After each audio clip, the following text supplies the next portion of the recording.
नमस्कार, प्रभा साक्षी news network और आप सभी का स्वागत है। ईरान ने अमेरिका द्वारा उसके परमाणु ठिकानों पर किए गए हमले का जवाब देने का संकल्प जताते हुए अमेरिकी राष्ट्रपति डोनाल्ड ट्रंप को जुआरी कहा है, क्योंकि उन्होंने इस्लामी गणराज्य के खिलाफ इजराइल के सैन्य अभियान में शामिल होने का फैसला किया।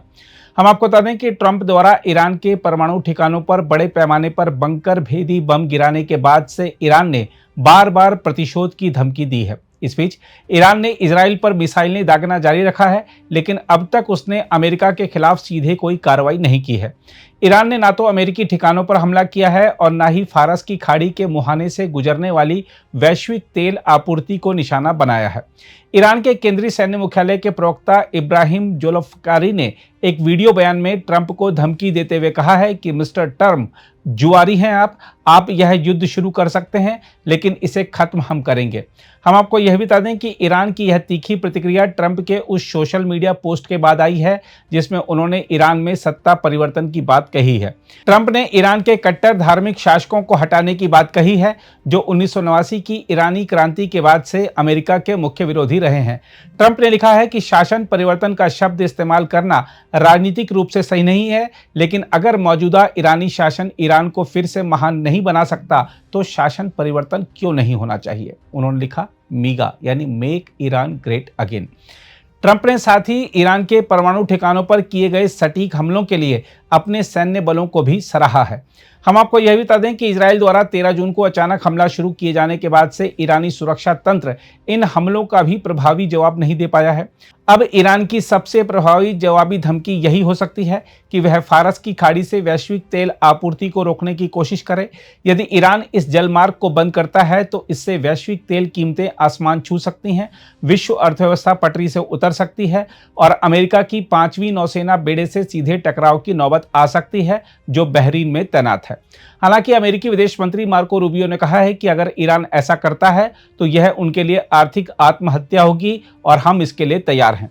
हम आपको यह भी बता दें कि ईरान इस समय जवाब देने के लिए तमाम विकल्पों पर विचार कर रहा है। इस क्रम में ईरान के विदेश मंत्री एक दिन पहले तुर्की जाकर वहां के राष्ट्रपति से बात करके आए हैं। आज उन्होंने रूस में राष्ट्रपति व्लादिमीर पुतिन से बात की। इसके अलावा ईरान के राष्ट्रपति भी भारत के प्रधानमंत्री के अलावा तमाम राष्ट्राध्यक्षों से फोन पर बात कर चुके हैं। हालांकि ईरानी विदेश मंत्री यह स्पष्ट कर चुके हैं कि तब तक किसी कूटनीति की वापसी नहीं होगी जब तक हम बदला नहीं ले लेते। हम आपको यह भी बता दें कि चीन, रूस और पाकिस्तान ने मिलकर संयुक्त राष्ट्र महासभा में एक प्रस्ताव पेश कर बिना किसी शर्त के युद्ध विराम करवाने का प्रस्ताव पास करने का सभी सदस्य देशों से आग्रह किया है। बहरहाल, इस पूरी स्थिति को रक्षा सुरक्षा मामलों के विशेषज्ञ कैसे देख रहे हैं, इसके लिए आइए देखते हैं पश्चिम एशिया मामलों के रणनीतिकार वाइल अववाद क्या कह रहे हैं।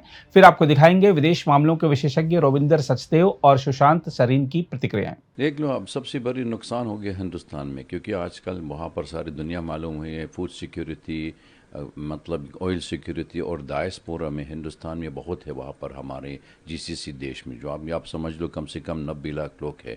और अभी इतना सख्त हो गया इंडिया के लिए, जो इंडियन वाले के जो सिटीज़न में ईरान और इजराइल में आते, ये तो 1 लाख से कम है।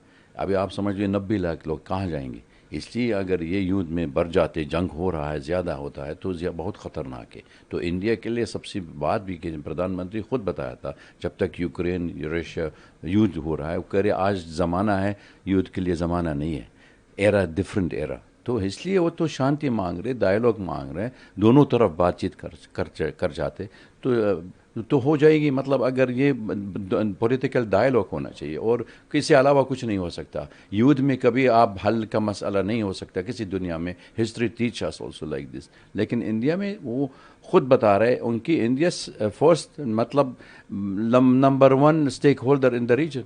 ये तो अमेरिकन फॉरेन पॉलिसी वही है। मतलब ये खुद जब तक राष्ट्रपति ट्रंप आ गया तब पहले टर्म हो गया, खुद क्रिटिसाइज़ किया था उनकी पिछली मतलब सरकारी है जो हर American policy regime change by force. ये जैसे उन्होंने अफ़गानिस्तान भी किया था, इराक भी किया था, लीबिया भी किया, सीरिया भी करा दिया था। सारी दुनिया मालूम हो गया अमेरिकन फॉरेन पॉलिसी। उसके अलावा ये सिर्फ वो रिजीम तोड़ने के लिए जब तक उनके रिजीम में दोस्त नहीं है। तो इसलिए अमेरिकन प्रेसिडेंट आया था, वो तो राष्ट्रपति कह रहे हमको मना कर रहे, लेकिन अभी तक पॉलिसी है जो डीप स्टेट है और अमेरिकन पॉलिसी हो रहा है उसके बिल्कुल देख रहे हैं तो मतलब ये तो दोनों डिफरेंट हो रहा है। अभी इम्प्लीमेंटेशन करना चाहिए। शुरू से जब तक ईरान अटैक हो गया था सारी दुनिया मालूम हो गया इस युद्ध में वो रिजीम चेंज के लिए, और सिर्फ हिज्जा रखा है ये न्यूक्लियर प्रोग्राम, क्योंकि न्यूक्लियर प्रोग्राम के सारी दुनिया मालूम हो गया पीसफुल चल रहा था, शांति डिस्कशन चल रहा था। पहले 2015 उन्होंने साइन भी किया था nuclear accord, P+5 P+ US सबको एडमिट किया था। उसके बाद फिर यूएस में खुद ट्रंप में पुल विद्रो करा दिया था। फिर आज तक मतलब अटैक भी वही जगह में। तो इसका क्या मकसद होता है? इसका मकसद सिर्फ हिज्जा रखा है। अमेरिकन इंटेंशन और इजराइल के इंटेंशन है भी पूरा वेस्ट एशिया में कब्जा करने के लिए। ये जैसे आपका स्ट्रेट ऑफ हॉर्मुज़ अमेरिकन के हाथ में बन जाते और उनके लिए रेड सी भी हो सकता है और मेडिटेरेनियन सी भी हो रहा है, क्योंकि चैनल वही है जो ग्लोबल ट्रेड है तो अमेरिका कब्जा करने के लिए उसका ये इंटेंशन है। देख तो शुरू से जब तक उनकी वो न्यूक्लियर डील बातचीत चल रहा था 2013 में तो अमेरिकन में ओबामा के साथ में, और वहाँ पर P5+1 जो जर्मनी भी ज्वाइन भी किया था उसके साथ ही में न्यूक्लियर डील कर चुका अकॉर्ड 2015 साइन किया। उसकी का क्या मतलब होता है? रशिया में रूसी खुद गारंटी दे दिया ईरान के लिए। आज तक जब तक अमेरिकन अटैक किया था न्यूक्लियर साइट उधर इजराइल भी कर रहा है तो उसका मकसद ये है न्यूक्लियर डिटरेंस देना चाहिए। तो ईरान का ज़रूरत तो नहीं न्यूक्लियर बम चाहिए। तो उनका पीसफुल प्रोग्राम चल रहा था, इनरिच यूरेनियम जो रशिया के पास है। आज तक अगर हम लोग कंपेयर करना चाहिए, देख लो नॉर्थ कोरिया भी न्यूक्लियर है और अमेरिका में खुद अम्ब्रेला दे दिया था साउथ कोरिया के लिए, न्यूक्लियर अम्ब्रेला भी दे दिया साउथ कोरिया के लिए और जापान। तो अगर ये हो सकता है सल्यूशन हो रहा है हल का मसला तो ख़त्म हो जाएगी। और दूसरी हल करना चाहिए हर दुनिया में फ्री मिडिल ईस्ट और वेस्ट एशिया फ्रॉम न्यूक्लियर। और जिस जगह दुनिया मालूम हो किसके पास न्यूक्लियर बॉम्ब है, 90 न्यूक्लियर है इजराइल के पास, लेकिन one declare the nuclear state और कोई टच नहीं कर रहा है। कोई इंटरनेशनल एजेंसी एटॉमिक एजेंसी जाते भी नहीं है और nuclear UN security council resolution implement भी नहीं कर रहा है और एनपीटी साइन भी नहीं किया था। तो इसका मकसद है west hypocrisy should have to be put an end. देखिए, भारतीय प्रधानमंत्री मोदी जी ने जो बात करी है ईरानियन प्रेसिडेंट से, और इससे पहले हम इजराइल से भी करे हैं, उसमें हम बार बार यही दोहरा रहे हैं कि इस दुनिया में देशों को जीना होगा और दूसरों को जीने देना होगा। हम सबको सीखना होगा to learn to live and let live. खुद जियो, दूसरे को जीने दो।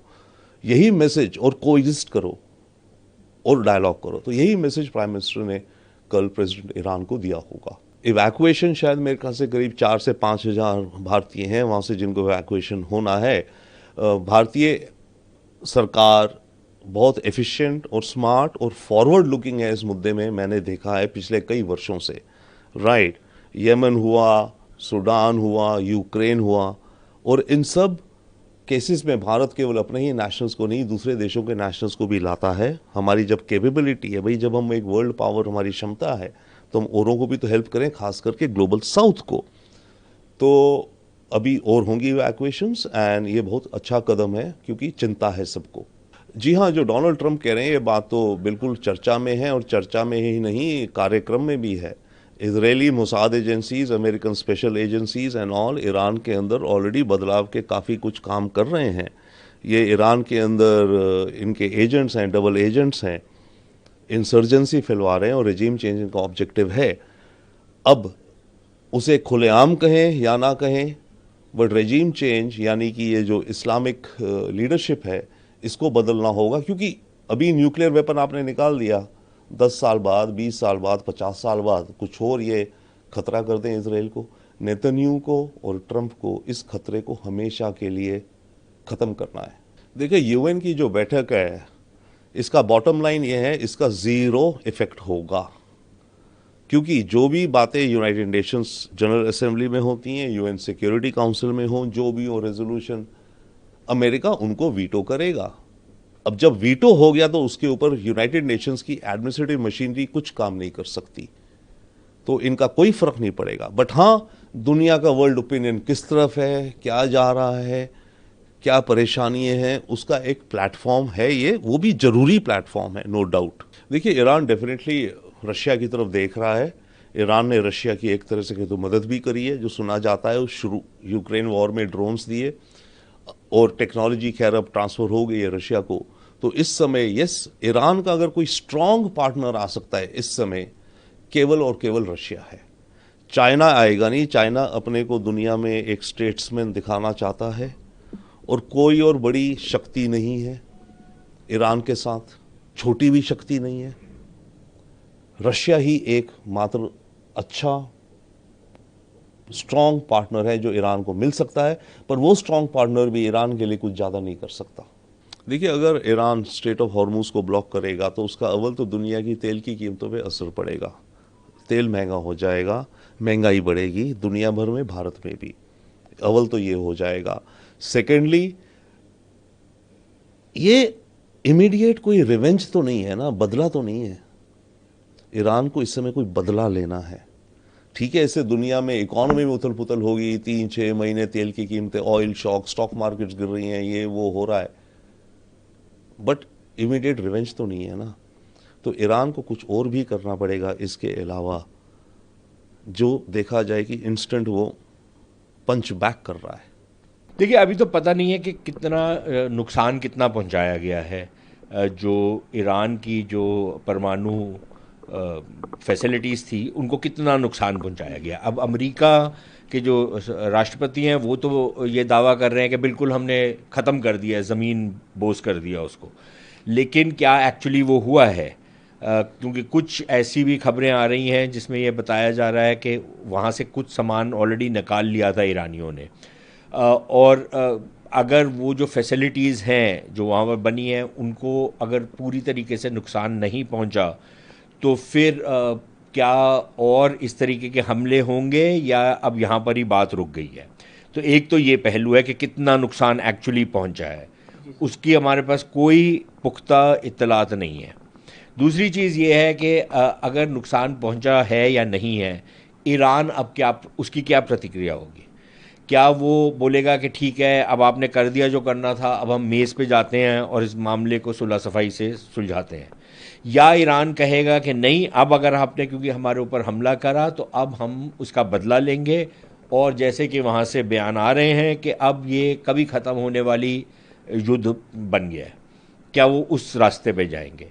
अगर वो उस रास्ते पे जाते हैं तो फिर उनके पास क्या विकल्प हैं? उनके पास कोई सेना जो है, तो ये तो ऐसे ही अब युद्ध है जिसमें सेनाओं का तो इस्तेमाल ही नहीं होता।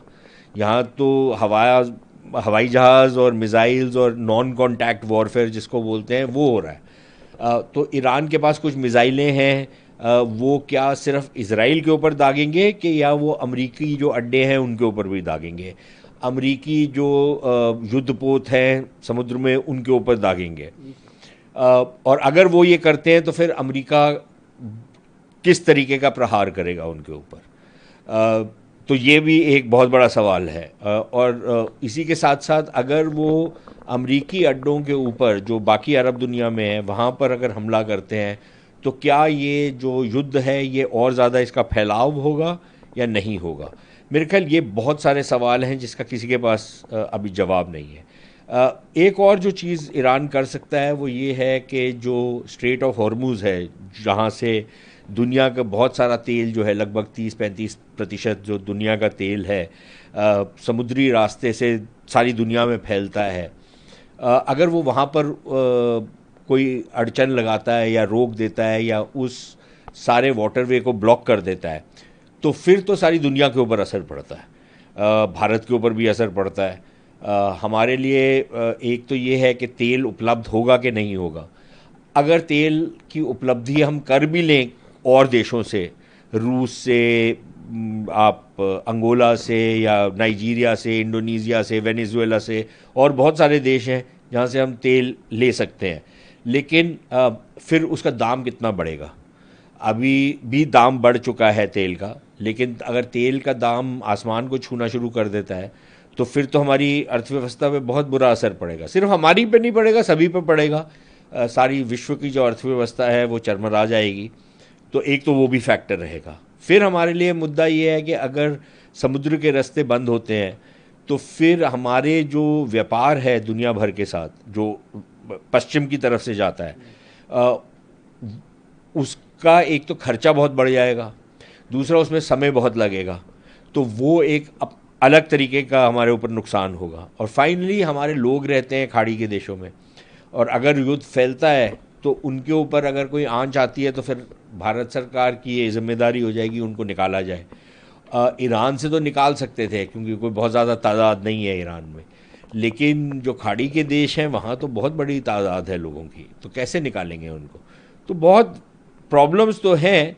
और फाइनली सबसे बड़ी प्रॉब्लम ये है कि अगर ईरान के अंदर जो पहले हम देख चुके हैं सीरिया में, लिबिया में, इराक में, कोई तख्ता पलट का खेल चलता है और वहाँ पर एक गृह युद्ध वाली स्थिति पैदा हो जाती है, तो फिर ये सारा का सारा खित्ता अस्थिर हो जाएगा।